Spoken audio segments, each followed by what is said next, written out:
ค้างหม้อแกงปลาไว้เฮาก็สิมาเข้าจ้าและก็สำหรับผู้เลยอย่าสั่งเข้าเด้อสุดเจ้าคอยสิฟ้าเพจเพิ่นไว้เด้อสามารถสั่งกับเพิ่นได้จ้าราคาก็เบาๆจ้าเข้าก็อ้อนหอมคักคือเจ้าสำหรับผู้เลยอยู่แถวนี้ก็สามารถสั่งกับเพิ่นได้เด้อจ้าเพิ่นไปส่งทุกที่จ้าสุดเจ้าเข้านะอ้อนมาแป๊บเดียวก็สามารถนึ่งได้แล้วจ้าตั้งแต่สาวๆมาประเทศไทยก็มีแต่สั่งกับเพิ่นนี่แหละเข้านะสั่งที่ละกระสอบใหญ่แบบนี้เลยสุดเจ้ากินก็ได้กุ้มได้หลายเดินเด้สาวๆก็กิน2คนเลยกุ้มได้หลายเดินจ้าสุดเจ้าอันนี้สาวๆก็สั่งไปตั้งแต่ต้นเดือน6พุ่นละจ้าตอนนี้ก็สิมืดเดือน8เดือนสิงหาแล้วก็ยังเข้าก็ยังบ่ได้มืดกิน2คนมันบ่ค่อยเปิงปานใดจ้าสำหรับผู้ใดต้องการก็สามารถสั่งกับเพิ่นได้เด้อจ้าแกงปลาแล้วสาวๆก็สิมากินข้าวเพราะว่าหิวข้าวแห้งหนนะกินข้าวเหนียวทุกวันเลยจ้าแกงปลาคู่กับผักขี้เหล็กสุดเจ้าแกงผักขี้เหล็กยังบ่มืดมามื้อแรงแกงปลาต่อจ้าเพราะว่าสิเฮ็ดไว้กินมื้ออื่นหนนะปลากะไข่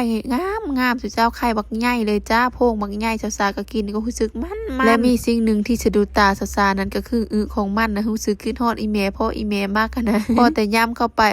ขมอำล้ำเลยจ้าสุดเจ้าสำหรับคนที่มักขมเนี่ยถือว่าสุดยอดบีปลานะอีแม่ละมากใดๆขี้ปลาโคนี้นะเวลากินปลาโคย่ำเลยเพิ่นบอกว่าอย่าเอาออกได้เด้อมื้อนี้สามีก็ถามสาวๆว่าสิให้เอาขี้ออกให้เลยบ่สาวๆเลยว่าบ่ต้องเอาออกจ้า